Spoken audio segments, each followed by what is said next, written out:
Alors, ce soir, nous avons le plaisir donc d'accueillir avec nous Luc Blanchet, qui est directeur de recherche au CNRS et qui travaille au GRECO, qui est un laboratoire que nous avons accueilli à l'IAP dans nos murs depuis maintenant 3 ans, composé essentiellement de chercheurs qui travaillaient autrefois à Meudon, dans un autre département qui s'intitulait DARC, département d'astrophysique, relativiste et cosmologie, je crois quelque chose comme ça. Le GRECO est le nom du nouveau département qui signifie gravitation et cosmologie, c'est un acronyme pour donc décrire ces deux types d'activités. Luc travaille essentiellement sur les problèmes d'ondes gravitationnelles, donc ça va être l'objet de sa conférence ce soir. Il a obtenu le prix Langevin de l'Académie des sciences pour ses travaux, je crois que c'est il y a 2 ans, 1 an ou 2 ans. Voilà. Bien, merci. Merci. Merci. Merci. Alors, dans l'arsenal des théories de la physique, il y a 2 théories qui décrivent le phénomène de la gravitation, 2 théories célèbres, qui sont d'abord la théorie de Newton,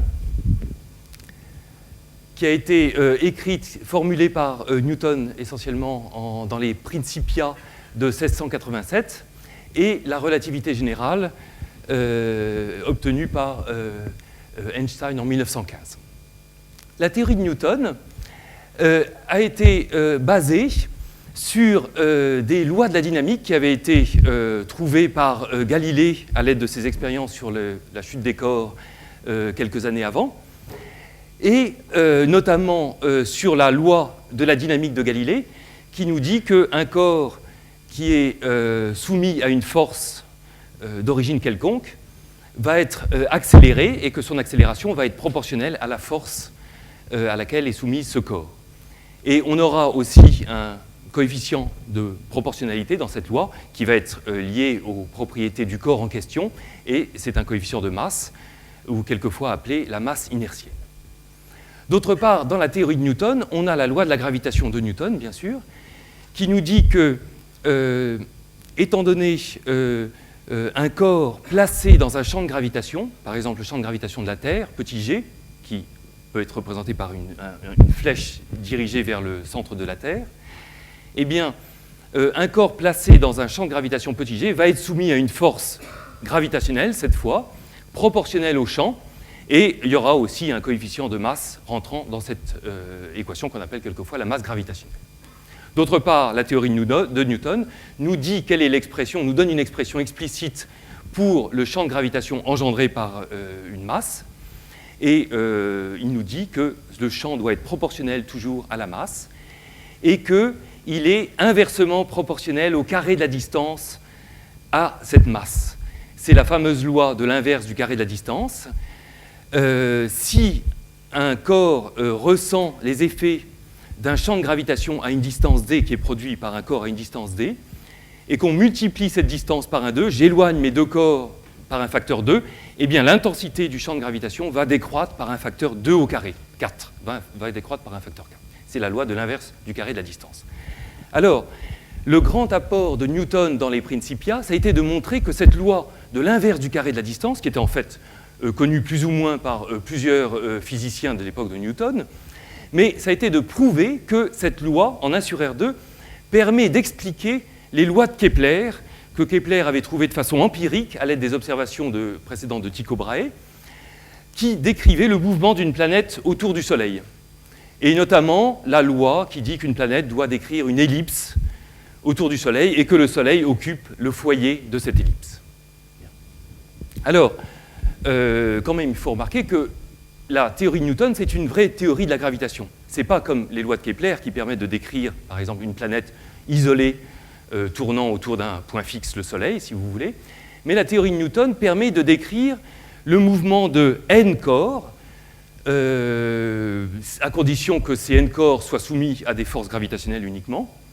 Et on peut, par exemple, décrire le mouvement de 9 planètes tournant autour du Soleil, et puis on peut prendre des tas d'effets en compte, par exemple, si le Soleil a un effet d'aplatissement, eh bien, on peut calculer en théorie de Newton quel va être l'effet de l'aplatissement du Soleil sur les orbites des planètes autour du Soleil. Donc tout ça, ça a mené à une nouvelle science qu'on a appelée la mécanique céleste et qui est toujours poursuivie actuellement. Donc quelque chose de très très riche, toutes les conséquences de la théorie de Newton pour le mouvement et les effets du problème des solutions du problème des n-corps, par exemple, en théorie newtonienne, qui est très intéressant. Alors, d'autre part, on a la relativité générale, qui, elle, est venue par une série d'expériences de pensée dans ce que Einstein a appelé, dès 1907, le principe d'équivalence. Le principe d'équivalence est lié à une observation qui est propre à la force gravitationnelle, qui est l'observation que tous les corps dans un champ de gravitation sont accélérés de la même manière, indépendamment de leur masse, indépendamment de leur structure interne. C'est une observation que Galilée a particulièrement décrite très clairement, mais qui en fait était connue depuis beaucoup plus longtemps. Et Einstein a introduit dans le principe d'équivalence, qui en fait finalement résulte de cette caractéristique propre au champ de gravitation, a inclus aussi tout ce qu'on connaissait, ce que lui avait fait sur la formulation de la relativité restreinte. La relativité restreinte était un nouveau type de relativité par rapport à la relativité galiléenne qui prenait en compte le résultat des expériences dont vous avez sûrement entendu parler à la fin du XIXe siècle, qui ont montré qu'essentiellement il était impossible de mesurer la vitesse de la Terre par rapport à un espace absolu, la vitesse absolue de la Terre, et qui ont aussi montré l'invariance de la vitesse de propagation de la lumière, indépendamment de l'état de mouvement de la source de lumière.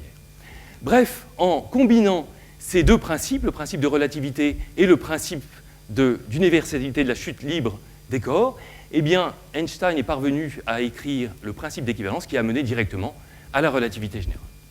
Alors, la relativité générale et la théorie newtonienne sont reliées parce que la théorie newtonienne est un cas limite de la relativité. Elle s'applique dans des situations où le mouvement des corps est lent par rapport à la vitesse de la lumière. Par exemple, dans le système solaire, je vous rappelle que la vitesse de la lumière, c'est 300 000 km par seconde. Les corps dans le système solaire, par exemple la Terre, a une vitesse de l'ordre de 30 km par seconde dans son orbite autour du Soleil, ce qui fait que V sur C, le rapport de la vitesse à la vitesse de la lumière pour la Terre, est de l'ordre de 1/10 millième. Donc il est tout à fait légitime d'approximer, si vous voulez, la relativité générale en disant que finalement la vitesse de la lumière, c'est un très très grand nombre, c'est une très grande vitesse par rapport aux vitesses en jeu, et à ce moment-là, on retrouve la théorie newtonienne, et ça nous explique pourquoi la théorie newtonienne marche si bien dans le système solaire. Alors, pour revenir à la théorie newtonienne, elle était basée sur une certaine conception de l'espace et du temps comme quantité absolue, immuable. Et on va commencer par discuter, rappeler un petit peu ce que c'était que cette conception de l'espace et du temps absolu de Newton. Alors, on va simplement citer directement Newton dans les Principia. Newton dit « l'espace absolu, sans relation avec quoi que ce soit d'extérieur, c'est-à-dire que, en fait, les corps qui composent l'espace n'influent pas sur l'espace, de par sa nature, demeure toujours semblable et immobile. On a un espace dans lequel nos corps vont bouger, mais cet espace est défini une fois pour toutes, il est immobile. De la même façon, on a un temps absolu qui s'écoule uniformément. Alors, si on décrit cet espace et ce temps en supposant que notre espace, qui est un espace donc à 3 dimensions, je vais le dessiner comme ça, je vais supprimer une des dimensions, donc je vais avoir un espèce de plan, mais il faudra l'imaginer que c'est un espace à 3 dimensions. C'est un espace absolu, et puis on peut dessiner un sens d'écoulement du temps, un temps absolu. Et tous les événements qui se passent dans cet espace, à un temps donné absolu, sont simultanés entre eux, c'est-à-dire qu'ils se produisent au même instant. Et puis de plus, il y a une hypothèse qui est faite sur cet espace. C'est que cet espace est ce qu'on appelle euclidien. C'est-à-dire que c'est un espace qui satisfait aux 5 postulats d'Euclide, notamment que Euclide avait introduits dans les éléments d'Euclide, 3e siècle avant Jésus-Christ, ce qui était impressionnant. Et l'espace euclidien, eh bien, est donné par une distance. Et cette distance, la distance entre les points, est donnée par le théorème de Pythagore. C'est-à-dire, c'est la distance au carré entre deux points, c'est la somme des différences des carrés des coordonnées de ces points. Enfin, je ne sans rentrer dans les détails. On a un espace euclidien, et puis on a un temps absolu. Alors, pour illustrer ce que Newton imaginait par espace absolu, eh bien, on peut faire une expérience. C'est l'expérience du saut de Newton. Une expérience que Newton a réellement faite. L'expérience consiste à prendre un seau que l'on remplit d'eau. Donc là, j'ai indiqué les parois du seau. Et puis, on a une anse du seau. Et puis, on y attache une corde.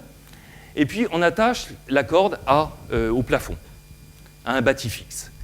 Et Newton enroule la corde sur elle-même, la fait se torsader, de façon à pouvoir, après, la faire se dévider et puis faire tourner le seau. Alors, dans un premier temps, eh bien, il maintient fixe le seau avec la corde torsadée. Le seau est rempli d'eau. Il attend que l'eau soit en équilibre dans le seau, donc tous les filets d'eau sont vraiment au repos. Et puis, il lâche les parois du seau et le seau commence à tourner, entraîné par la corde qui se dévide petit à petit. Alors, dans un premier temps, eh bien, les parois du seau tournent, mais elle va entraîner l'eau dans sa rotation par des effets de viscosité, mais les effets de viscosité vont s'établir au bout d'un certain temps seulement. Et dans un premier temps, eh bien, l'eau sera encore immobile alors que les parois du seau vont tourner. Et puis, au bout d'un certain temps, eh bien, la viscosité de l'eau fait que l'eau est petit à petit entraînée par les parois du seau en rotation. Et puis, au bout d'un certain temps, eh bien, l'eau tourne en même temps que le seau. Elle est en corrotation avec le seau. Et Newton observe à ce moment-là que la surface de l'eau s'incurve. Et il en déduit qu'il y a à ce moment-là apparition de forces, qu'on peut appeler dans le langage moderne des forces inertielles, parce que l'eau est en rotation par rapport à l'espace absolu. C'était la conception qu'avait Newton de l'espace absolu. Alors, cet espace a été, même du temps de Newton, a été relativement critiqué pour des raisons philosophiques, notamment par Leibniz et Berkeley. Mais la première critique vraiment constructive de cet espace absolu de Newton est venue d'un philosophe allemand qui s'appelait Mach, dans les années 1800, fin du 19e siècle, qui a fait remarquer qu'en fait, ce qui compte dans l'expérience du saut de Newton, c'est que l'eau est en rotation, non pas par rapport à un espace absolu, qui en fait, un espace absolu qui en fait n'existe pas, d'après Mach, mais que ce qui compte, c'est que l'eau soit en rotation par rapport à une espèce de distribution de matière dans l'univers. C'est-à-dire à une distribution globale, ou une distribution moyenne de matière dans l'univers. Mach remarque que dans l'univers, on va avoir des étoiles en très grand nombre. Elles seront nombreuses, mais elles seront aussi en très grand nombre. Et puis, on va avoir des masses proches, comme par exemple la masse de la Terre. Et que cette distribution de matière définit en fait un référentiel pour nous, ici, dans notre laboratoire, par exemple, dans lesquels eh bien, il n'y a pas de ces forces inertielles. Et ce référentiel, eh bien, c'est celui qui est en moyenne, en moyenne, dans un état sans état de rotation ou sans état d'accélération par rapport à la distribution de matière dans l'univers. Alors, pour se convaincre, disons, qu'il y a quelque chose là-dessous, réellement, eh bien, on peut soi-même faire l'expérience. On va sous un ciel, la nuit, sous un ciel étoilé. On regarde les étoiles. Et on voit que les étoiles sont plus ou moins au repos. Enfin, elles sont exactement, enfin, disons, dans le temps d'observation, elles sont exactement au repos. Et on s'amuse à tourner sur soi-même, à pivoter sur soi-même. Et en pivotant sur soi-même, eh bien, on s'aperçoit qu'on est à ce moment-là soumis à des forces. Nos bras, par exemple, qui restaient bien ballants si on était immobile, eh bien, se mettent à avoir des forces inertielles avec cette rotation. Et puis après, on arrête notre rotation, nos bras retombent bien ballants, on n'est plus soumis à des forces, et à ce moment-là, on s'aperçoit que, précisément, les étoiles ne tournent plus. Alors que quand nous étions en rotation, bien sûr, elles tournaient dans le sens inverse par rapport à nous. Donc, on sent bien, par cette expérience, qu'il y a soit une coïncidence miraculeuse, soit il y a vraiment une espèce d'interaction entre la matière lointaine, les étoiles, et puis ce qui détermine, ici dans notre laboratoire, le référentiel dans lequel on n'est pas soumis à des forces.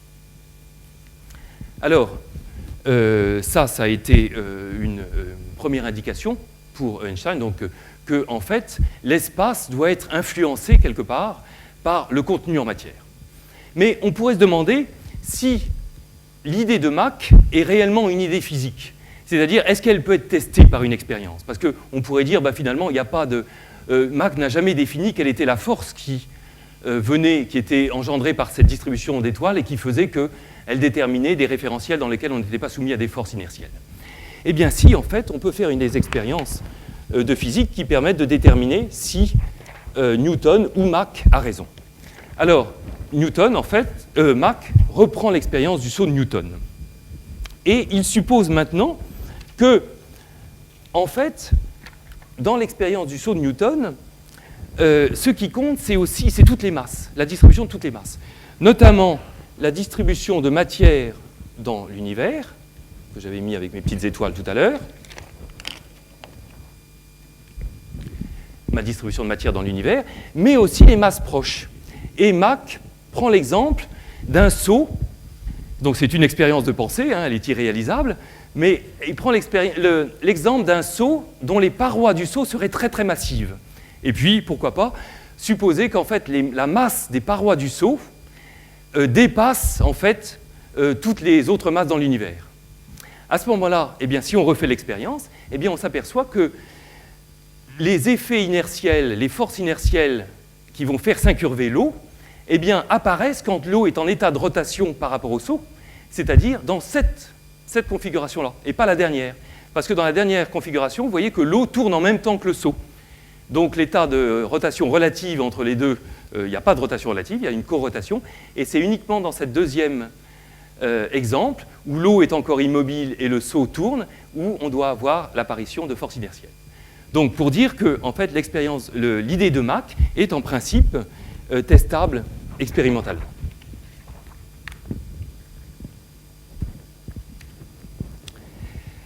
Alors, la deuxième disons, intuition qu'on peut avoir sur la nature de l'espace et son lien et sa relation avec la matière vient du principe d'équivalence. Alors, le principe d'équivalence, c'est un principe qui avait été introduit par Einstein sur l'observation bien connue que tous les corps, dans un champ de gravitation, acquièrent une accélération qui est la même pour tous les corps et qui est donnée en fait par le champ de gravitation lui-même.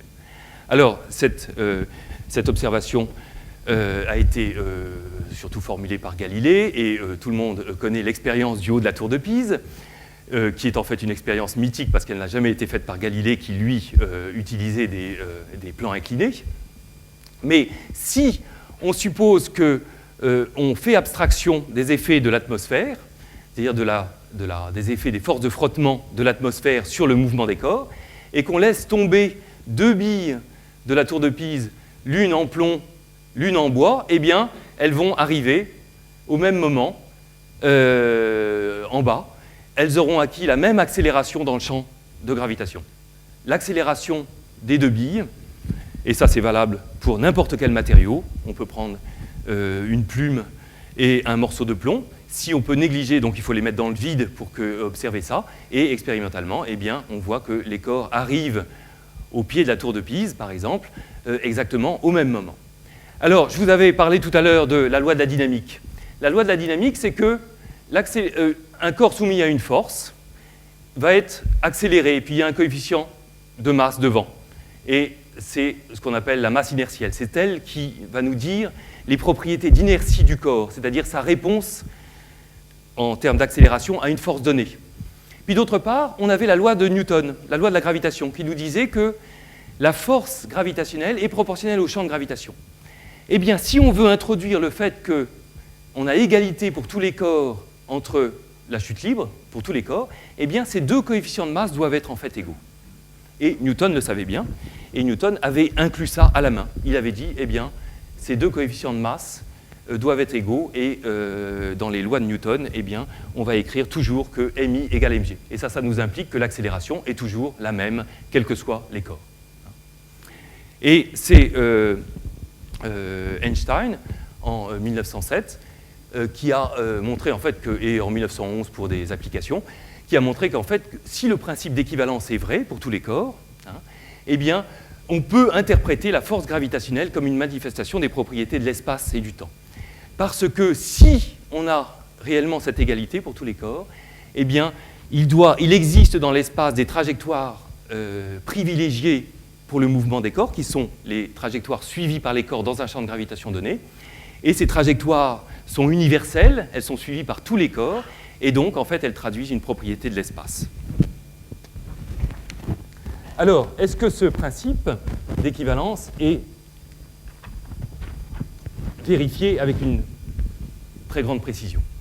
Eh bien, oui. Et là, j'ai pris l'exemple qui avait déjà été suggéré en fait, par Newton, Laplace, et qui a été refait par Nordtvedt plus récemment avec, de façon avec des ingrédients nouveaux, mais je ne vais pas rentrer dans ces détails. Si on considère que... Alors bon, c'est tous les corps, ça veut dire tous les corps dans notre laboratoire, mais ça veut dire aussi toutes les planètes, et notamment la Terre et la Lune. Alors si on considère le système Terre-Lune, la Lune est en orbite autour de la Terre est en orbite, le système Terre-Lune, ou le centre de gravité, plus exactement du système Terre-Lune, est en orbite autour du Soleil. Si on suppose qu'on a une violation de ce principe, et on va supposer que le rapport des deux masses gravitationnelles à masse inertielle pour la Terre n'est pas exactement le même que pour la Lune. On a un petit effet. Alors à ce moment-là, eh bien, ça va se traduire par une accélération de la Terre vers le Soleil qui va être très légèrement différente de l'accélération de la Lune vers le Soleil. Et sans rentrer dans les détails, disons, on peut voir, mais enfin c'est tout à fait intuitif, qu'à ce moment-là, eh bien, l'orbite de la Lune telle qu'elle est vue de la Terre, au lieu d'être une orbite circulaire, je vais faire l'approximation que c'est une orbite circulaire si vous voulez, eh bien, va avoir un petit effet dit de polarisation, c'est-à-dire que cette orbite sera légèrement polarisée, focalisée en direction du Soleil. Et donc on aura en principe une petite différence, une petite amplitude de cette polarisation qui sera mesurable et qui sera liée directement à la différence d'accélération entre la Terre et la Lune, et ceci c'est lié exactement à la différence de rapport des masses inertielles à gravitationnelles pour les deux corps. Alors vous me direz, est-ce qu'on connaît la distance de la Lune avec une bonne précision? Eh bien oui. Les sondes Apollo, dans les années 60, avaient déposé sur la Lune un petit réflecteur, qui a été suggéré par Nordtvedt. C'est un petit réflecteur, et on fait maintenant, notamment dans le sud de la France, à Grasse, on tire maintenant avec des lasers sur la Lune. On envoie des photons laser de la Terre à la Lune, et puis ces réflecteurs renvoient la lumière laser dans toutes les directions, mais de temps en temps, il y a quelques photons qui reviennent vers la Terre et qui sont observés dans un télescope. Et en mesurant les temps d'aller-retour des photons laser de la Terre à la Lune, eh bien, on en déduit la distance précisément, avec une bonne précision, de la Terre à la Lune. Et bon, là j'ai noté ici qu'on connaît maintenant la distance de la Terre à la Lune au centimètre près. Peut-être que les gens de Grasse pourraient me dire qu'on fait peut-être un petit peu mieux, je ne sais pas.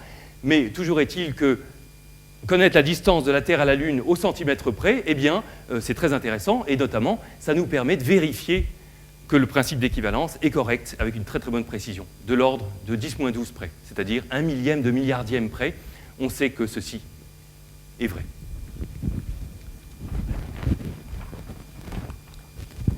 Alors, il y a des projets de tester ce principe dans l'espace avec une encore meilleure précision. Il y a deux projets, en fait. Il y a une expérience appelée Microscope, qui va être lancée, je pense, en 2005, et une expérience dite STEP, Satellite Test of the Equivalence Principle, qui est en fait un projet qui pourrait voir le jour aussi dans le futur. Alors, l'idée, c'est en fait de tester ce principe en utilisant un satellite en orbite autour de la Terre. Donc là, j'ai représenté le satellite, qui est en orbite, une orbite circulaire à 400 km en orbite autour de la Terre. Et le principe, c'est qu'on va mettre dans le satellite deux masses de compositions différentes et on va vérifier que ces masses sont exactement accélérées de la même façon dans le champ de la Terre. Alors, vous savez que vous savez qu'en dans un satellite, eh bien, on est en état d'apesanteur. En fait, toutes les masses dans le satellite, y compris les astronautes, tombent à la même accélération dans le champ de la Terre, ce qui fait que les objets sont en état d'apesanteur. S'il y a violation du principe d'équivalence, ça ne sera plus tout à fait vrai, et notamment des masses de composition différentes eh bien, vont être accélérées de façon différente. Alors, l'idée du satellite, c'est de prendre deux cylindres de composition différente, deux cylindres emboîtés, coaxiaux, pouvant bouger le long du même axe. Et on va prendre ces deux cylindres, par exemple, évidemment, on ne va pas prendre un cylindre en plume et un cylindre en plomb, on va plutôt prendre du plomb et du cuivre, par exemple, ou du cuivre et du platine pour tester le principe. Et vous voyez que lorsque l'axe des deux cylindres eh bien, est dirigé vers la Terre, s'il y a violation du principe d'équivalence, eh bien, la masse centrale va par exemple être un petit peu plus accélérée vers la Terre que la masse extérieure. Et puis un quart d'orbite après, eh bien, on n'aura pas d'effet parce que l'axe du cylindre n'est plus dirigé vers la Terre. Il faudra attendre encore un quart d'orbite et puis on aura l'effet inverse. Vous voyez, la masse centrale sera attirée donc vers la droite dans le référentiel du satellite, alors qu'elle était vers la gauche, là, alors que la masse extérieure sera attirée vers la gauche. D'où on aura un effet mesurable. Dans le référentiel du satellite, eh bien, on va avoir un mouvement oscillant à la fréquence orbitale du satellite, c'est-à-dire avec une période qui correspond au mouvement du satellite sur son orbite, en une orbite. À la fréquence orbitale, eh bien, on va avoir un certain mouvement détectable, en principe, des deux masses. Et la précision qu'on attend sur la mesure du principe d'équivalence, et vous voyez, avec des chiffres très impressionnants, 10-15 pour Microscope, qui est en fait une expérience réalisée par le CNES en France et le NERA, et 10-17, qui est un projet, qui est le projet STEP.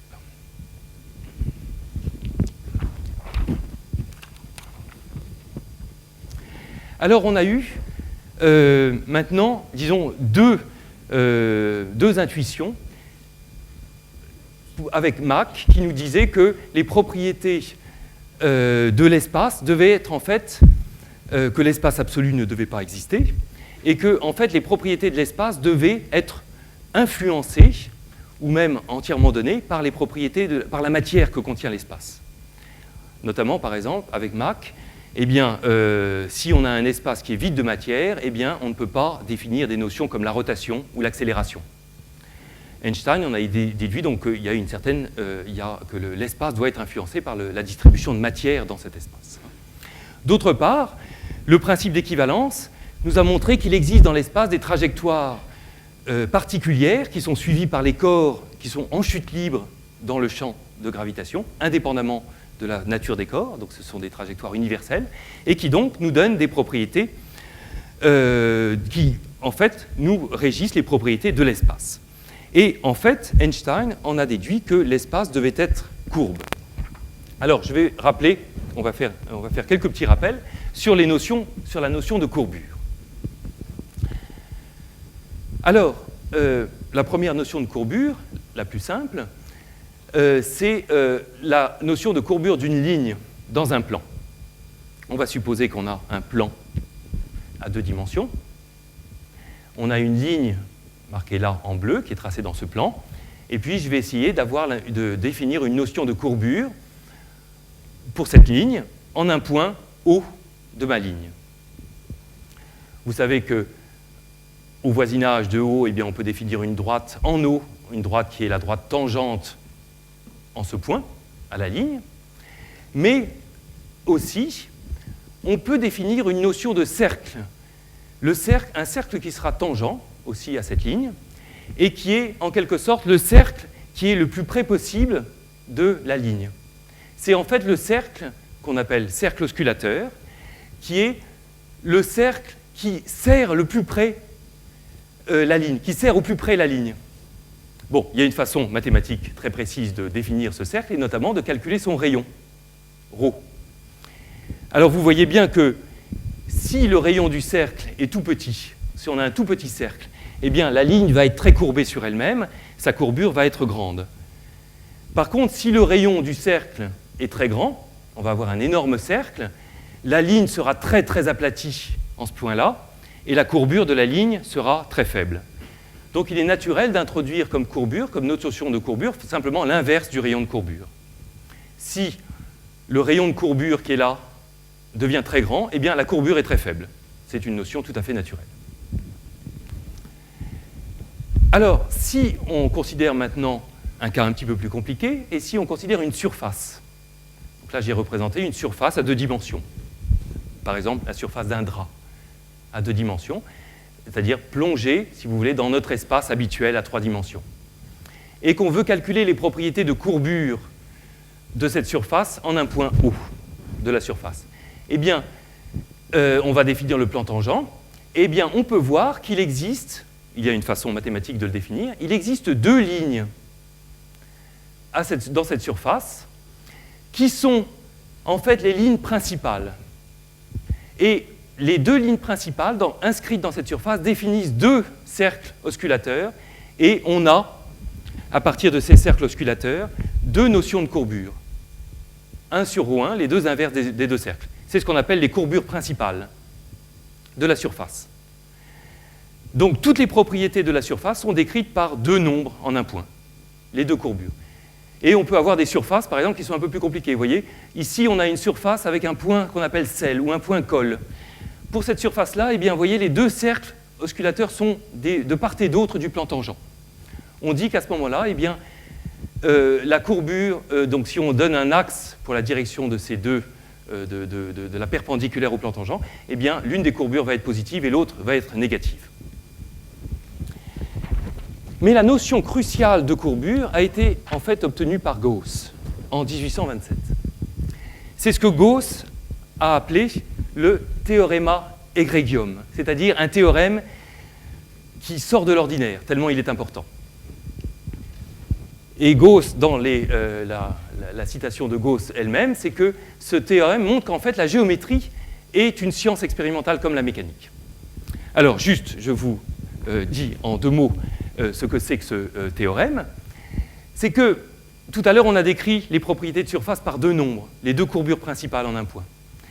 Eh bien, en fait, Gauss considère le cas où les propriétés de courbure sont mesurées par des êtres, par des petites fourmis vivant à l'intérieur de la surface.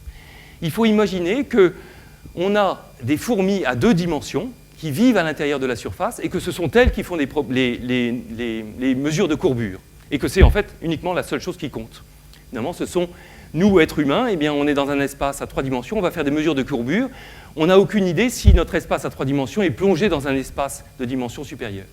De la même façon, là, nos petites fourmis à 2 dimensions eh bien, mesurent certaines propriétés de la courbure et elles ne vont pas pouvoir mesurer toutes les propriétés de la courbure qu'on avait obtenues précédemment, notamment les 2 courbures principales. Et ce que Gauss montre, c'est que si nos petites fourmis tracent un cercle dans leur espace à 2 dimensions et mesurent le rapport du périmètre au rayon du cercle, eh bien, ce rapport va être égal à 2π fois une certaine correction. Ce rapport ne va pas être égal à 2π en général, mais qu'il y aura une petite correction qui dépend d'une certaine composante de la courbure. Et en fait, cette composante, c'est ce qu'on appelle maintenant la courbure gaussienne, c'est le produit des 2 courbures principales. Et Gauss montre que seul ce produit, K1, K2, est accessible, mesurable par les fourmis vivant dans l'espace, à 2 dimensions. Alors, Gauss a eu comme étudiant Bernard Riemann, et Gauss a demandé à Riemann de généraliser cette notion de courbure mesurable par les observateurs vivant à l'intérieur de l'espace. C'est ce qu'on appelle maintenant la courbure intrinsèque. Il a demandé à Riemann de généraliser ça à des espaces à n dimensions. Pas seulement des surfaces à 2 dimensions, mais des espaces à n dimensions. Par exemple, notre espace à nous à 3 dimensions. Et le résultat de Riemann a été que, en fait, toutes les propriétés de courbure intrinsèque d'un espace à n dimensions, telles qu'elles vont être mesurées par des fourmis à n dimensions vivant dans cet espace, c'est-à-dire indépendamment du plongement de cet espace dans un espace de dimension supérieure, eh bien, sont données par un objet que j'ai marqué là. On va peut-être pas. C'est ce qu'on appelle un tenseur, qu'on appelle le tenseur de Riemann. R veut dire Riemann. Et puis, vous voyez, il y a des indices qui sont là. C'est en fait une espèce de généralisation d'une matrice à 4 dimensions qui décrit toutes les propriétés de courbure intrinsèque d'une surface à n dimensions. Et Einstein, donc, en 1915, et il avait été aidé en cela par un de ses amis mathématiciens, Marcel Grossmann, dans les années 1910-1912, eh bien, a trouvé que le tenseur de Riemann, et tout ce qui avait été développé par les mathématiciens allemands et italiens sur les espaces courbes, en fait, décrits par ces objets qu'on appelle des tenseurs, eh bien, était l'outil adéquat pour écrire des équations pour le champ de gravitation. Le champ de gravitation étant interprété comme un effet de courbure de l'espace-temps, un effet de courbure intrinsèque, c'est-à-dire un effet de courbure qui est mesurable par nous, observateurs vivants dans l'espace-temps. Alors j'ai simplement écrit pour vous montrer juste la structure, les équations d'Einstein pour le champ de gravitation. Elles sont données par l'égalité de deux de ces objets qu'on appelle des tenseurs. Dans le membre de gauche, là, eh bien, on a un objet qu'on appelle le tenseur d'Einstein qui est formé, vous voyez, à l'aide du tenseur de Riemann. Là, il y a des R. C'est une certaine combinaison du tenseur de Riemann qu'on appelle tenseur d'Einstein. Et c'est ce qu'il faut mettre dans le membre de gauche des équations. C'est la partie, si vous voulez, qui décrit la géométrie. La géométrie de l'espace-temps est décrite par cet objet, pas entièrement, mais est décrite par cet objet. Tout au moins, la partie relevante à la gravitation est décrite par cet objet, une partie relevante pour les équations. Et dans le membre de droite, eh bien, on a un autre objet qui nous décrit la matière qui est contenue dans cet espace. Et puis, on a une certaine constante devant qui dépend de la vitesse de la lumière et de la constante de Newton. Alors, il faut voir maintenant l'espace-temps de la relativité générale comme étant quelque chose de très compliqué. C'est un espace courbe. C'est un espace-temps. Donc là, j'ai représenté l'espace, j'ai enlevé plein de dimensions, bien sûr. J'ai enlevé 2 dimensions. L'espace et le temps. Et puis, dans cette surface courbe, eh bien, on va avoir des espaces tangents à cette surface. Et en fait, l'espace tangent est un espace de Minkowski. Je ne vais pas rentrer donner trop d'informations là pour ça. Simplement, l'espace de Minkowski vous permet de retrouver la relativité restreinte en chaque point. Et puis là, j'ai décidé des petits cônes. Vous voyez, des petits cônes. Les cônes, c'est ce qu'on appelle des cônes de lumière. Ce sont les trajets de photons, la lumière, eh bien, est toujours tangente à ces cônes. C'est ce qui décrit le trajet des particules qui vont à la vitesse de la lumière. Et puis, on peut avoir des corps massifs. Alors, les corps massifs vont impliquer une certaine courbure de l'espace et du temps au voisinage de ces corps. Et puis, ils vont avoir certains mouvements compliqués, simplement. Ils vont essayer d'avoir un trajet en ligne droite, si vous voulez. Mais comme l'espace est courbe, finalement, on va obtenir des ellipses, etc. On va retrouver les lois de Newton, par exemple, en première approximation. Et puis, on peut avoir aussi des trous noirs qui sont des singularités, en fait, dans l'espace-temps. Et puis, on peut avoir des ondes gravitationnelles qui se déplacent à la surface de cet espace-temps, qui sont en fait des ondes produites par l'espace-temps lui-même. Et ces ondes sont aussi tangentes à ces cônes de lumière. Elles se propagent aussi à la vitesse de la lumière.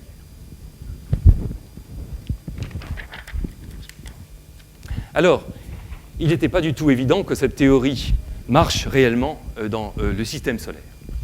Et il y a eu deux tests historiques très très importants pour cette théorie.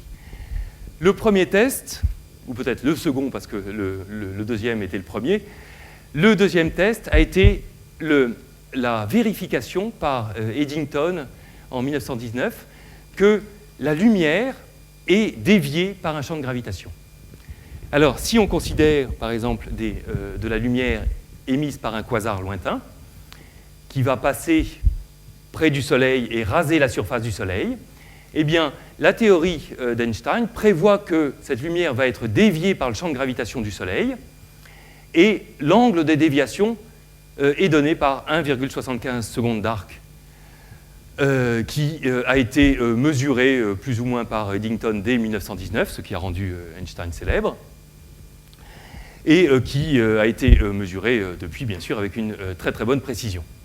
Mais dès l'époque d'Eddington, l'angle de déviation qui avait été mesuré montrait déjà que cet angle était incompatible avec ce que prévoit la théorie de Newton. La théorie de Newton prévoit la moitié de cet angle.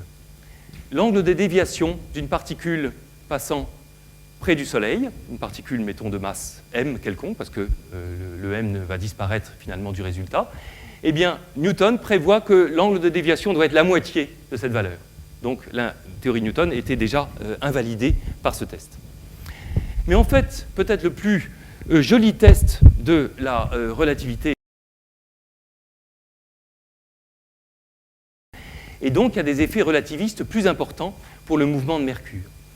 Eh bien, il était connu depuis Le Verrier, en fait, 1845, que quand on inclut... Alors, donc, Mercure n'est pas isolé, il y a aussi d'autres planètes. Il y a notamment Jupiter, qui est la planète la plus massive du système solaire, et il y a aussi Vénus, qui est la planète la plus proche de Mercure. Ces planètes impliquent des perturbations sur le mouvement de Mercure. Et on savait très bien à l'époque de Le Verrier, et Le Verrier avait calculé, que ces perturbations impliquaient qu'il devait y avoir que l'orbite de Mercure, qui est une ellipse en première approximation, eh bien en fait devait tourner au cours du temps. Vous voyez, le grand axe de l'ellipse tourne au cours du temps. Et Le Verrier avait calculé que s'il devait tourner de 532 secondes d'arc par siècle, ce qui n'est pas beaucoup, mais ce qui était tout à fait mesurable. Et en fait, dès l'époque de Le Verrier, on savait que le demi-grand axe de Mercure tourne de 575 secondes d'arc par siècle. Et donc, il y avait un écart entre la valeur observée et la valeur calculée par Le Verrier. Et ça c'est resté un mystère pendant près de 60 ans. On ne savait pas pourquoi la planète Mercure, eh bien, son demi-grand axe tournait au cours du temps légèrement plus rapidement que la valeur qui était calculée par Le Verrier. Alors, des gens ont essayé d'imaginer qu'il y avait une autre planète entre le Soleil et Mercure. D'autres gens ont essayé de supposer qu'il y avait de la poussière zodiacale dans l'écliptique, dans le plan de rotation des planètes. Il y a même des gens qui ont essayé de modifier la loi de la gravitation, de supposer que, par exemple, la loi en 1 sur R2 n'était pas valable. Rien n'a marché, jusqu'à ce que Einstein, ayant obtenu les équations de champ, il connaissait ce problème, et la première chose qu'il a faite, eh bien, ça a été de calculer la précession de l'orbite d'une planète simplement par effet relativiste. Quand on prend la théorie d'Einstein, à la limite, elle redonne la limite newtonienne pour des petites vitesses, mais après, il va y avoir des termes correctifs. Et les termes correctifs impliquaient exactement une précession supplémentaire d'origine relativiste de Mercure égale à 43 secondes d'arc par siècle, calculée par Einstein, et ce qui réconciliait exactement la valeur observée de la valeur calculée chez Newton 100 ans auparavant. Maintenant, on sait que la relativité générale est en fait en accord avec tout ce qu'on sait dans le système solaire, avec une très très bonne précision du millième ou même du 10 millième. Alors, je vais peut-être maintenant passer directement à un système qui a été observé et découvert beaucoup plus récemment, qui est très intéressant pour un autre aspect de la gravitation qui concerne le rayonnement gravitationnel, dont on a un tout petit peu parlé tout à l'heure. Alors ce système est un système extrêmement intéressant. Il a été découvert par Hulse et Taylor en 1974. C'est ce qu'on appelle le pulsar binaire. C'est un pulsar que j'ai représenté là, c'est-à-dire une étoile à neutrons, c'est-à-dire une étoile faite essentiellement de neutrons, avec un petit peu de protons et un petit peu d'électrons, mais surtout de neutrons, qui a une masse comparable à celle du Soleil, en fait de l'ordre de 1,4 fois la masse du Soleil, mais qui est très très contractée sur elle-même. Son rayon est de l'ordre du rayon de la région parisienne, à peu près. C'est de l'ordre de 10 km, mettons, pour une masse comparable à celle du Soleil. Donc la densité qui règne au centre de l'étoile à neutrons est très très importante. Elle est comparable à la densité de la matière nucléaire qui règne dans les noyaux d'atomes. C'est à peu près la densité de la matière nucléaire. Et en fait, on peut voir l'étoile à neutrons, si vous voulez, comme un gros nucléon qui est fait de neutrons. Alors, c'est une étoile à neutrons, et cette étoile à neutrons, elle pulse. En fait, parce qu'elle est en rotation autour d'un certain axe, là, et puis aussi, elle a un champ magnétique, B. Il y a des lignes de champ magnétique que j'ai représentées là, et puis, ces champs magnétiques, c'est en fait essentiellement ce qu'on appelle un dipôle magnétique. Il a cette forme-là. Et puis, il y a le pôle nord, là, et puis le pôle sud, qui est là. Eh bien, on pense que ces objets pulsent. En fait, le nom est assez mal choisi, mais en fait, ils pulsent parce que simplement, comme ils tournent, eh bien, il y a des émissions d'ondes radio dans l'axe du champ magnétique, et puis comme ça tourne, là, eh bien, ça, de temps en temps, eh bien, le pulse, enfin, à chaque rotation, le pulse est dirigé vers la Terre, et on observe le signal. Donc, on a une onde électromagnétique radio qui se propage du pulsar, là, jusqu'à la Terre, il y a une distance de à peu près 8000 parsecs. Donc, c'est un système qui est dans notre galaxie. Et alors, ce qu'ont découvert Hulse et Taylor, dès la découverte de ce système, c'est qu'en fait, ce pulsar est en orbite autour d'un autre corps, qu'on ne voit pas. On sait maintenant que c'est une autre étoile à neutrons, mais en tout cas, cette étoile à neutrons n'est pas un pulsar, elle ne pulse pas, ou tout au moins, elle ne pulse pas dans notre direction. On ne peut pas le voir. La masse de l'autre corps est aussi de l'ordre de la masse typique des étoiles à neutrons, qui est 1,4 fois la masse, une masse solaire. Et l'orbite de ce pulsar, eh bien, est une orbite très rapprochée. La période orbitale du pulsar autour du compagnon est de l'ordre de 7 heures, 8 heures. Toute l'orbite du pulsar binaire tient à peu près dans la surface du Soleil. La distance entre les deux objets est de l'ordre du million de kilomètres. Alors, ce qui est très intéressant, c'est que, comme ce pulsar pulse, et avec une très grande précision, on peut même, la précision de la rotation des étoiles à neutrons est très très bonne, même comparée à des très bonnes horloges atomiques, eh bien, c'est une horloge très stable qui est en mouvement dans un champ gravitationnel intense. C'est-à-dire, c'est l'outil idéal, disons, pour tester la gravitation. Alors, il y a, tout d'abord, Hulse et Taylor ont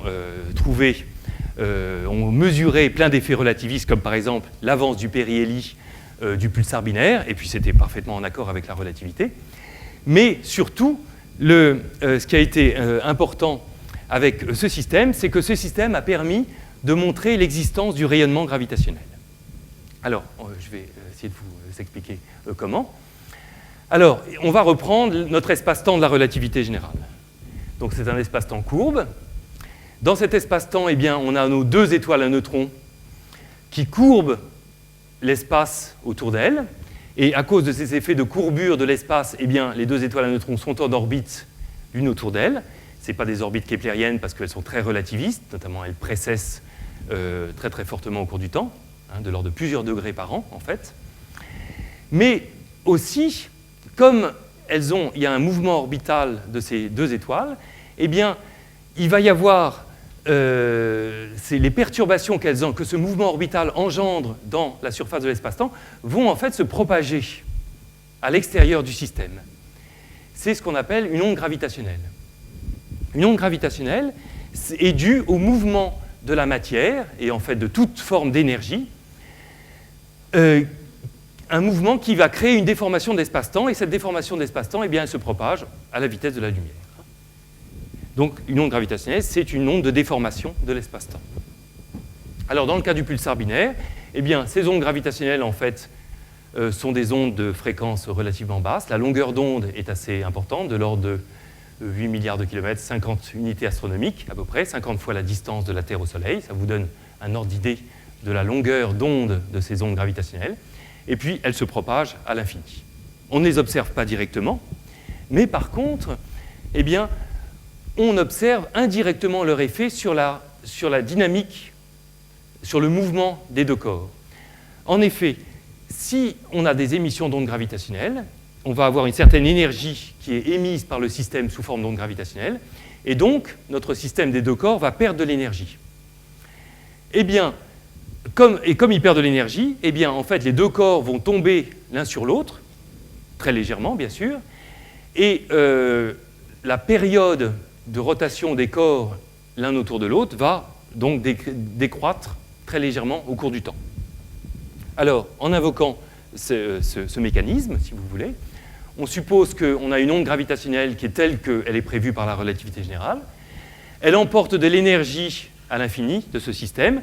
Eh bien, on va dire que cette énergie, eh bien, elle est perdue par le système. Donc, ça fait décroître son énergie et ça fait donc décroître sa période. Et il y a une formule que je vous ai indiquée là à titre indicatif qui nous dit, c'est la prédiction de la relativité, qui nous dit de combien la période doit décroître toutes les secondes, si vous voulez, donc dp sur dt, la décroissance de la période par unité de temps, c'est en seconde par seconde. Hein. Eh bien, cette formule, vous voyez, est très compliquée. Elle dépend des masses du pulsar et de son compagnon. Elle dépend de la période elle-même. Elle dépend de pi, par exemple, aussi. Elle dépend de la constante de Newton-Granger. Et elle dépend aussi de l'excentricité de l'orbite par ce facteur qui n'est pas du tout trivial, qui est donné par ces nombres-là, mais qui est ce qu'il est. C'est une certaine formule que les gens, après, ont comparée aux observations. Et cette formule nous donne numériquement que la décroissance de la période orbitale du pulsar binaire est de l'ordre de 10-12 secondes toutes les secondes. Ce n'est pas beaucoup, mais ça a été mesuré par Taylor et ses collaborateurs, et c'est exactement en accord avec les observations. Donc ça nous donne de façon indirecte, d'un certain point de vue, une preuve de l'existence du rayonnement gravitationnel. Alors, si donc les deux étoiles, nos deux étoiles, le pulsar binaire et son compagnon, tombent légèrement l'une sur l'autre, c'est-à-dire la période orbitale décroît, et elles se rapprochent petit à petit. Eh bien, dans quelques centaines de millions d'années, peut-être 400 millions d'années, je crois, eh bien, le pulsar binaire va fusionner avec l'autre étoile à neutrons pour former un seul trou noir. Et dans les derniers instants où le pulsar binaire, ou plus généralement deux corps, deux étoiles compactes, deux trous noirs par exemple, ou deux étoiles à neutrons, eh bien, vont être proches de fusionner, eh bien, là, on obtient à ce moment-là des systèmes qui vont être, si on les détecte un jour, mais tout le monde pense qu'on va les détecter un jour, qui vont être extrêmement intéressants pour le rayonnement gravitationnel. Alors, on suppose que l'on a un système de deux trous noirs, par exemple, trou noir 1 et trou noir 2. Ce système est en orbite, et les deux trous noirs sont en orbite l'un autour de l'autre, et ils émettent du rayonnement gravitationnel. Ils perdent de l'énergie, leur période décroît au cours du temps, ils se rapprochent. Et à un certain moment, eh bien, ils vont être tellement près qu'ils vont fusionner pour former un trou noir. Alors là, j'ai donné ici l'orbite de ces deux trous noirs l'un autour de l'autre. En fait, vous pouvez montrer que c'est une orbite circulaire, mais ce n'est pas grave. Pendant très très longtemps, 400 millions d'années dans le cas du pulsar binaire, eh bien, les deux trous noirs orbitent gentiment l'un autour de l'autre. Simplement, leur période décroît très légèrement. Et donc, il y a des milliers et des milliers de rotations avant que les deux trous noirs soient assez près l'un de l'autre. Et puis, à un certain moment, eh bien, les deux trous noirs vont rencontrer une certaine orbite, qu'on peut définir d'une certaine façon, que je ne vais pas détailler, qu'on appelle la dernière orbite stable. Et à ce moment-là, eh bien, le système, d'abord, il va être très, très relativiste. les vitesses en jeu des deux trous noirs sont en fait extrêmement rapides, de l'ordre de la moitié de la vitesse de la lumière à cette orbite. Et puis, à la fin, après ayant passé cette orbite, eh bien, essentiellement, les deux trous noirs plongent l'un sur l'autre et forment un trou noir central, qui oscille, et puis qui finalement, ces oscillations émettent encore des ondes gravitationnelles, et puis finalement, le trou noir se termine sa vie dans un état stationnaire, c'est-à-dire qu'il n'émet plus, et il reste en principe avec il n'émet plus de rayonnement. Donc on a une très longue phase d'approche, si vous voulez, et puis ensuite tout s'accélère, et ça s'accélère vraiment très rapidement.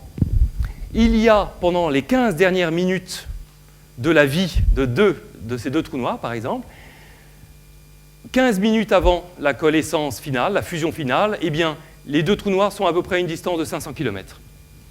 3 minutes avant la coalescence, eh bien, il n'y a plus que 100 km. Et finalement, à l'instant de coalescence, c'est à peu près 20 km, disons, si on prend des étoiles à neutrons dont le rayon serait de 10 km à peu près. Donc, pendant 15 minutes, en fait, on a une rotation de plus en plus rapide, à des vitesses qui sont comparables avec la vitesse de la lumière, ou la moitié de la vitesse de la lumière, et on a des milliers et des milliers de rotations orbitales avant la coalescence finale. Et c'est à ce moment-là qu'on attend une très très forte émission d'ondes gravitationnelles. Alors, le signal gravitationnel que l'on attend, il a cette forme-là, je l'ai essayé de le représenter le plus réalistement possible.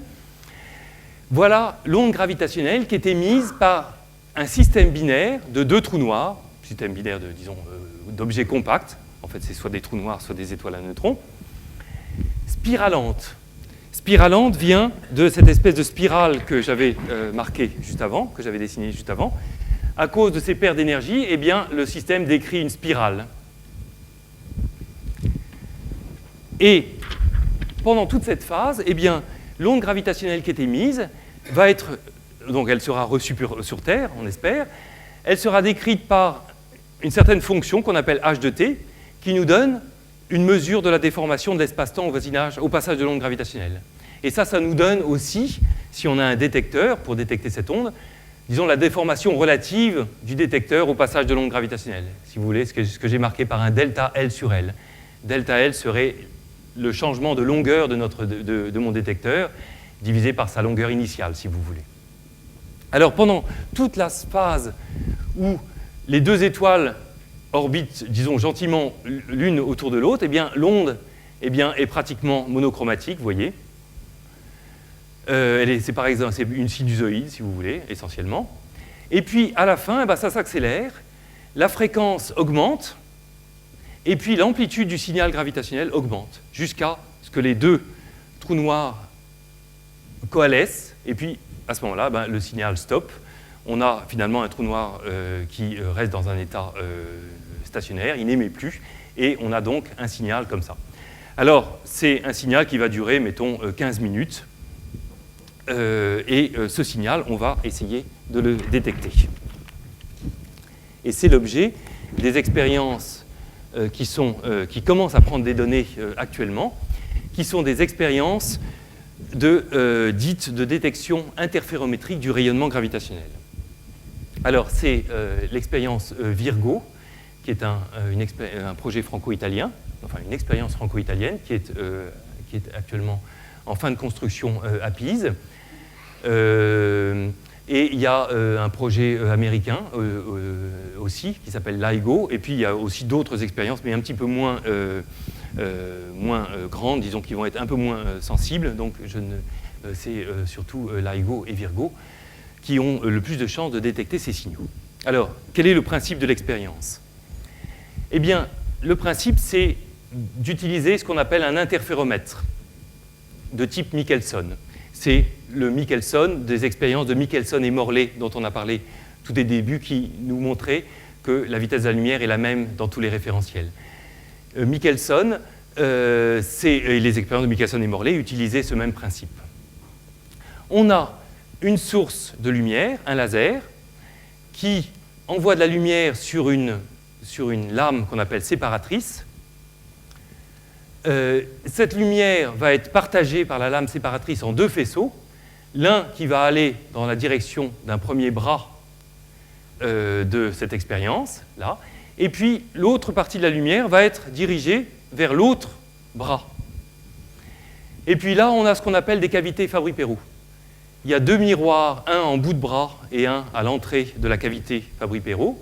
Et puis ces cavités sont des cavités résonantes pour la lumière. Elles stockent, elles emmagasinent de l'énergie lumineuse. Et puis, il y a de l'énergie qui ressort. Donc il y a en fait un faisceau de lumière qui ressort de ces cavités, et puis qui retombe sur la lame séparatrice, là, et puis finalement qui est analysée à la sortie sur avec une photodiode. Et on observe en fait les différences de trajet lumineux entre la lumière dans les deux bras. S'il y a une onde gravitationnelle qui passe, eh bien, on a vu qu'elle va modifier les propriétés de l'espace, et donc elle va modifier les longueurs des bras. Et on va s'attendre à avoir une modification, une variation relative de la longueur du bras, delta L sur L, c'est ce que j'avais indiqué là, qui est simplement donné par, finalement, l'amplitude de l'onde gravitationnelle. Donc on va essayer de mesurer un delta L. Et on le mesure par interférométrie laser, c'est-à-dire qu'on fait interférer les deux faisceaux lumineux qui sont passés dans les deux bras. Et la figure des franges d'interférence, le déplacement des franges d'interférence nous donnera une indication sur la variation de chemin optique, c'est-à-dire de longueur des deux bras. Et ça nous permettra de détecter le rayonnement gravitationnel. Alors simplement, là, j'ai fait juste une petite estimation pour montrer que ça marche, en fait, à condition d'avoir des bras de longueur très grande. Pour Virgo, 3 km. C'est donc des énormes expériences. Pour LIGO, 4 km. Il faut augmenter la longueur de façon à avoir une meilleure sensibilité. Alors, ces expériences vont bientôt commencer à prendre des données. Et, bon, disons, je reviens un petit peu là-dessus. L'un des buts principaux de ces expériences, c'est de détecter ça. L'onde gravitationnelle engendrée par une coalescence de binaires, de deux trous noirs. Alors, les expériences vont essayer de détecter ça. Ça paraît simple, mais en fait, c'est des signaux qui vont être extrêmement faibles et qui vont être complètement noyés dans le bruit de l'expérience. C'est-à-dire qu'en fait, les expérimentateurs vont essayer de détecter une amplitude gravitationnelle qui est là, un petit h, qui est en fait beaucoup plus petite que l'amplitude des signaux de toutes les sources de bruit, si vous voulez, dans l'appareil. Donc il va s'agir de trouver un tout petit signal de cette nature, qui va durer d'ailleurs pas longtemps, quelques minutes, noyé dans un bruit important qui vient de toutes les sources de bruit dans l'appareil.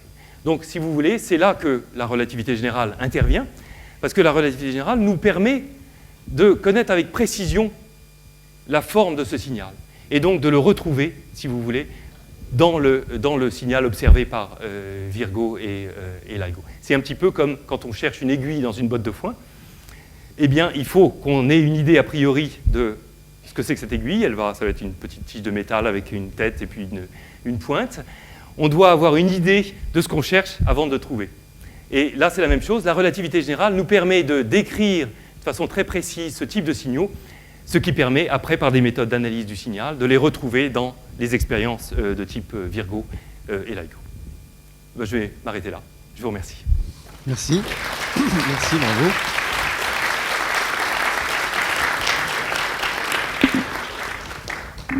Je crois que tu peux sûrement indiquer à quel point ces expériences sont difficiles. Elles sont tentées depuis des années déjà.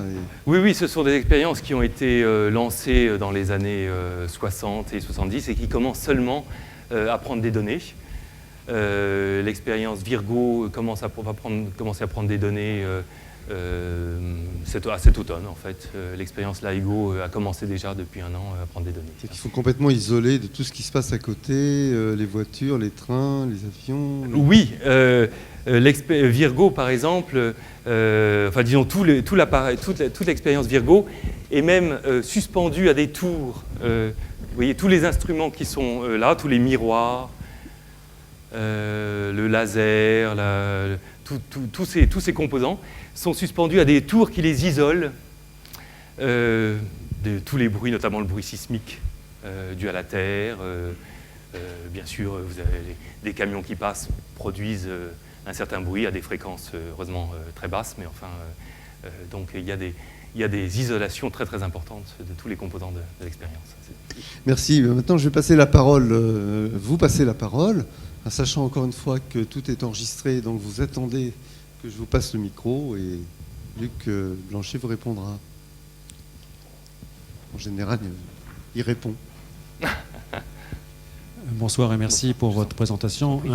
J'avais cru comprendre il y a quelques mois que au niveau de la sensibilité de Virgo en particulier, et peut-être bien de l'expérience américaine aussi, les chercheurs étaient à la recherche, si je puis dire, de quelques ordres de grandeur d'un ou deux dans la sensibilité des appareils en question.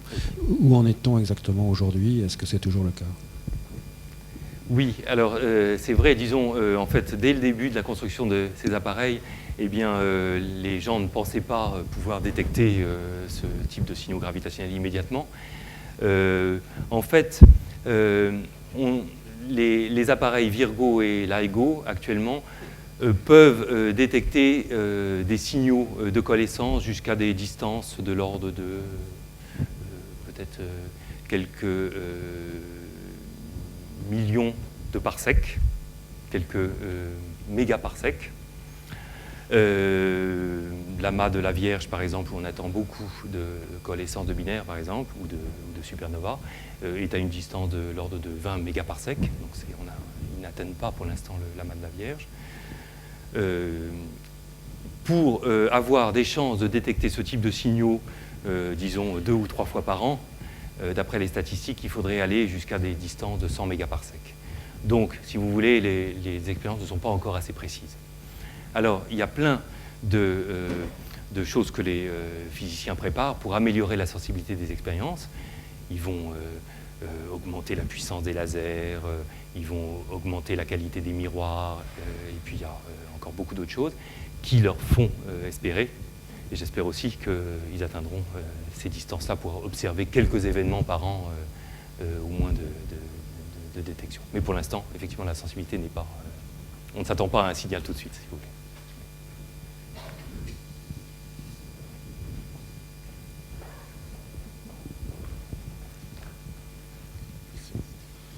Dans le cas du pulsar binaire, est-ce que la variation de la période orbitale induit une variation de la période lumineuse du pulsar lui-même?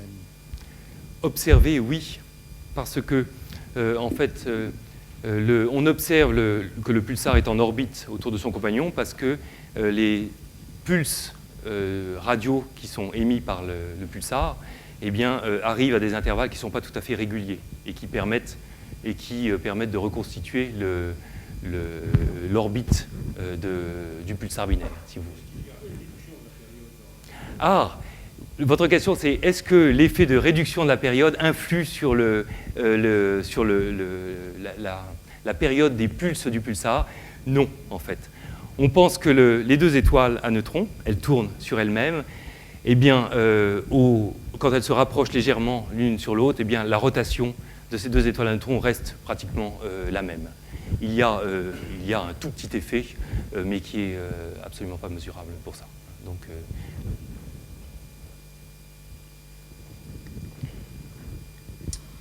merci encore pour cette belle conférence. Oui. Il y a un petit peu pardon, monsieur. Est-ce que vous pourriez préciser un petit peu, je ne comprends pas bien là, le delta N indice effectif, je ne sais pas, environ racine de N delta N.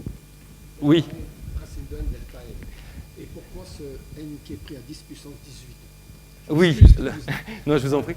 Donc j'ai simplement, là, j'ai essayé de, par un petit calcul, mais je ne l'avais pas détaillé, pour essayer de vérifier avec les mains que, en fait, avec ce type d'expérience, on peut effectivement détecter une amplitude gravitationnelle très basse. Alors, s'il y a une onde gravitationnelle, eh bien, on s'attend à ce qu'elle soit environ au niveau 10-21. Alors, la variation de distance, la variation de longueur des bras va être delta L, qui est de l'ordre de H fois la longueur des bras. Donc, on va avoir un H fois L.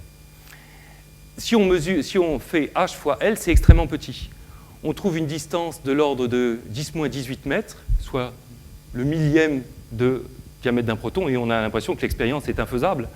c'est une variation de longueur qui est extrêmement petite et complètement non mesurable, 10-18 mètres, 10-3 Fermi.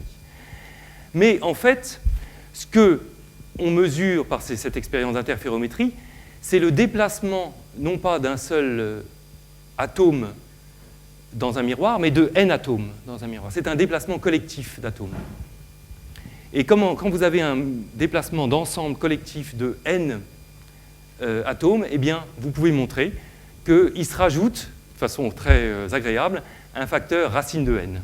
Alors j'ai pris 10 puissance 18 atomes dans le miroir, je ne sais pas exactement si c'est le nombre correct, mais c'est un ordre de grandeur, et ça nous montre qu'en fait, le déplacement effectif qui est réellement mesuré dans l'expérience est en fait, heureusement, de l'ordre de 10 angstroms à peu près, c'est-à-dire de l'ordre de grandeur des distances atomiques. Et ça nous montre que c'est mesurable.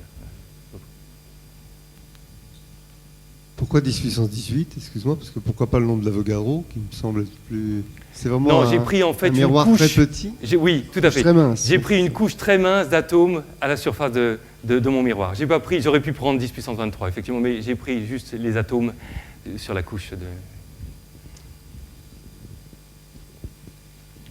Ces détecteurs peuvent-ils donner la direction de la source? Non, ils ne peuvent pas en fait. Il faut plusieurs détecteurs pour donner la direction de la source. Alors il y aura LIGO, il y aura Virgo, et on va observer des ondes gravitationnelles venant d'une même source, et puis ces ondes vont arriver à des instants différents, donc on va pouvoir en déduire qu'il y aura une direction de la source simplement en mesurant les temps d'arrivée des ondes. Et si vous avez 3 détecteurs, eh bien vous pourrez en déduire plus d'informations, par exemple la direction elle-même. Si les détecteurs ne sont pas directionnels, si vous voulez. Question assez simple. Dans la vue où vous nous montriez les 2 pulsars en rotation, et avec une belle formule permettant de calculer, oui. c'est... Oui. Bon, j'ai pas bien vu la formule parce que j'ai pas de bons yeux, hélas. Oui. Il m'avait semblé apercevoir ou entreapercevoir que cette période semblait dépendre de la masse des 2 objets. Oui. Bon, est-ce que le calcul a donc été fait en supposant avec la connaissance de ces 2 masses? Est-ce qu'on connaît effectivement ces 2 masses? Bien sûr. Est-ce qu'on connaît les éléments orbitaux? Tout à fait, c'est une bonne question. Les masses du pulsar et de son compagnon sont en fait mesurées par cette formule-là et par d'autres formules qui donnent d'autres effets relativistes. En fait, c'est plus compliqué que ce que j'ai marqué là. On a une théorie qui prévoit plusieurs effets relativistes, dont celui-là, mais par exemple aussi l'avance du demi-grand axe de la binaire, etc. Et toutes ces formules théoriques, si vous voulez, dépendent des 2 masses. Alors, on les écrit toutes. On suppose qu'on a une théorie consistante qui va être satisfaite par tous ces tests. Eh bien, en écrivant que la théorie doit passer tous ces tests, eh bien, ça nous détermine des mesures de ces 2 masses. Et puis, ça nous détermine, si par exemple on a 3 tests et 2 masses, on a 2 masses. Et donc, par exemple, si on a 3 tests, si on a 3 formules théoriques, eh bien, ça nous détermine la mesure des 2 masses plus un test sur la validité de ces formules. Donc, en fait, cette formule-là est utilisée en même temps que d'autres pour la mesure des masses elles-mêmes. Comment? Oui, enfin, disons, elles sont mesurées et il se trouve qu'elles sont à peu près données par la limite de Chandrasekhar. C'est simplement une mesure. Tout à fait. Mais alors, il y a...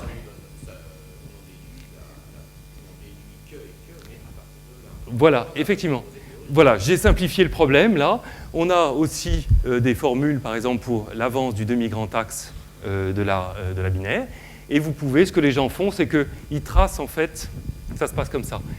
Ils tracent ce qu'on appelle le plan des masses. Vous allez avoir la masse du pulsar, et puis la masse du compagnon. Alors, elles sont inconnues.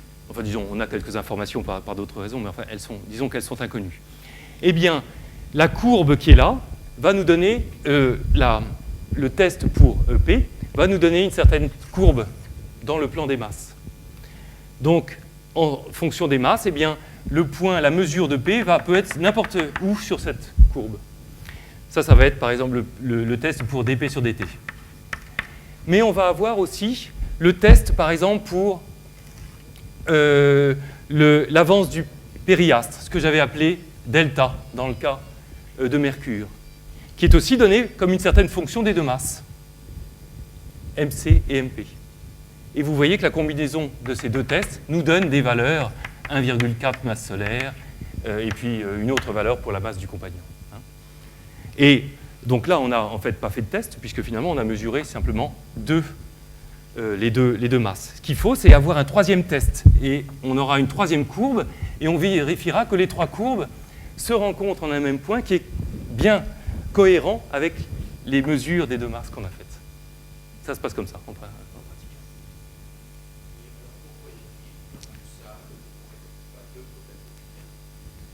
Pourquoi deux? Il y a deux étoiles à neutrons, oui.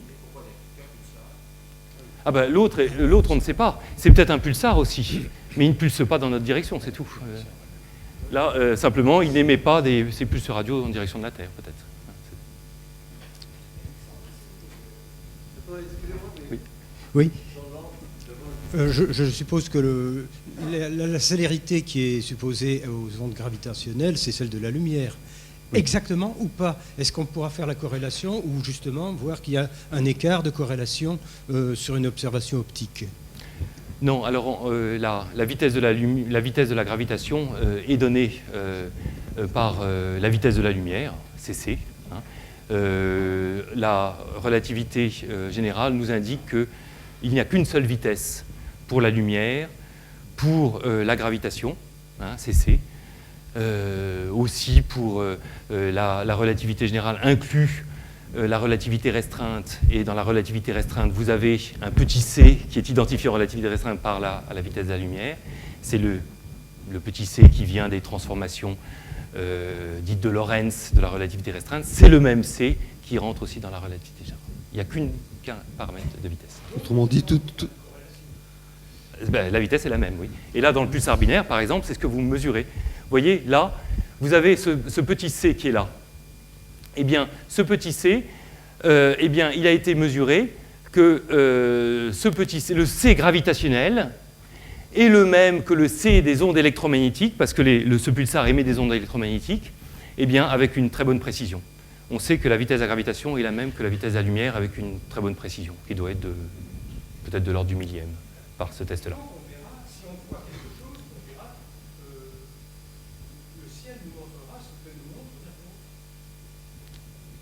Oui. Oui, tout à fait. C'est ça. Autrement dit, ce que dit la théorie de la relativité générale, c'est que toute forme, l'énergie quelle qu'elle soit, ne peut se propager qu'à une vitesse unique, qui est la vitesse dite de la lumière, mais c'est toujours il y a une vitesse limite de propagation de n'importe quelle interaction qui est la vitesse de la lumière. Photon. Voilà, exactement. D'autres questions? C'est l'excentricité, excusez-moi. C'est l'excentricité de l'orbite. Hein. Comment fait-on dans les détecteurs de Virgo ou LIGO la différence entre le phénomène qu'essayait d'observer Michelson et le phénomène des ondes gravitationnelles? Parce que Michelson n'a pas trouvé zéro. Il a eu un nuage de points qui lui donnait l'ordre de 8 km par seconde au lieu des 30 km par seconde attendus pour la vitesse de la Terre. Alors, comment détecte-t-on Alors, disons, l'expérience de Michelson et Morley avait été sensible, je crois, à des vitesses relativement faibles par rapport à la vitesse de la Terre. Mais de toute façon, cette expérience a été refaite avec une énorme précision par des techniques modernes, notamment en interférométrie laser, en utilisant des lasers. Et notamment, l'un des promoteurs du projet Virgo, Alain Brié, a fait l'expérience la plus précise de type Michelson et Morley, qui a montré que la vitesse de la lumière est la même dans toutes les directions, à peu près 10-15 près. Donc il y a une énorme précision sur cette mesure de la vitesse de la lumière, qu'elle est la même dans toutes les directions à 10-15 près.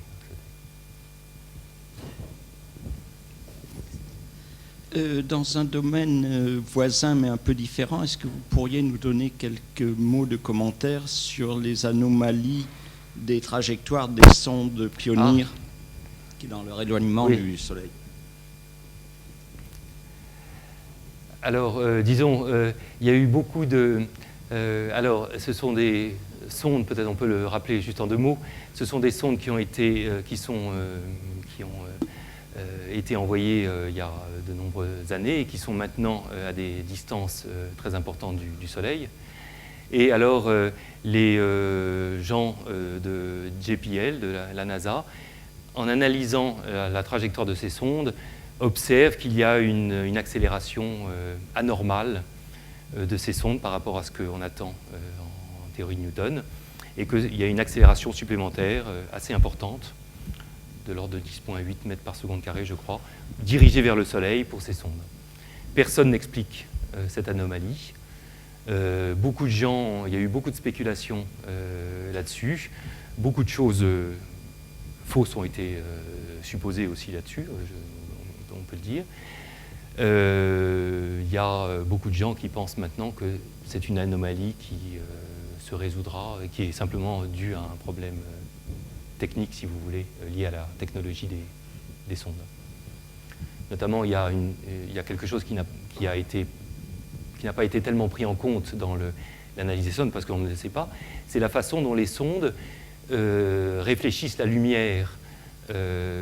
Chaque objet a un certain albédo, c'est-à-dire c'est le pourcentage de lumière qui est réfléchi par l'objet. Eh bien, on ne sait pas comment l'albédo d'un satellite comme Pioneer varie au cours du temps. C'est-à-dire qu'au bout de 15 ans, on ne sait pas quel est l'albédo, donc il n'y a pas eu de simulation réaliste de ça. Alors peut-être qu'il y a simplement des problèmes liés à ça.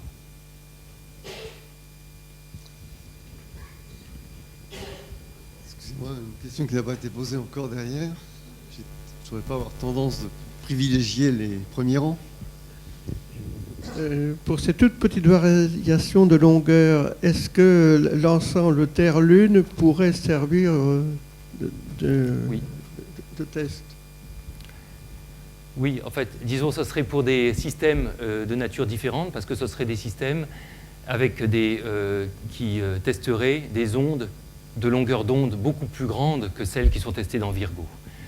Avec la précision qu'on a sur la distance Terre-Lune, de l'ordre du centimètre, on n'a pas de valeur, ça ne donne pas une valeur supérieure au passage d'ondes gravitationnelles qui soit intéressante, si vous voulez.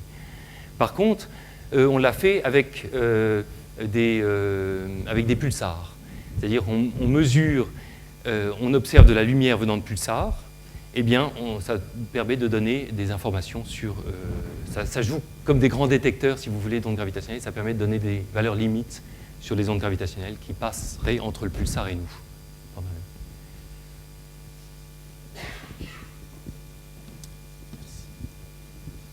À l'aide de tests, vous nous avez bien expliqué comment on avait la masse du pulsar et du compagnon. Cela sous-entend, bien sûr, qu'on connaissait l'excentricité avant. Alors, comment la détermine-t-on? Elle a été déterminée immédiatement par Hulse et Taylor. Ils ont mesuré les temps d'arrivée des pulses radio, et puis ils se sont aperçus que ces temps d'arrivée n'étaient pas régulièrement espacés, et que de temps en temps, ils étaient moins espacés, de temps en temps, ils étaient plus espacés, ce qui leur a permis de reconstituer l'orbite, si vous voulez. Donc, ils ont eu la distance à partir de la reconstitution de l'orbite. Voilà. Voilà, d'accord. Voilà.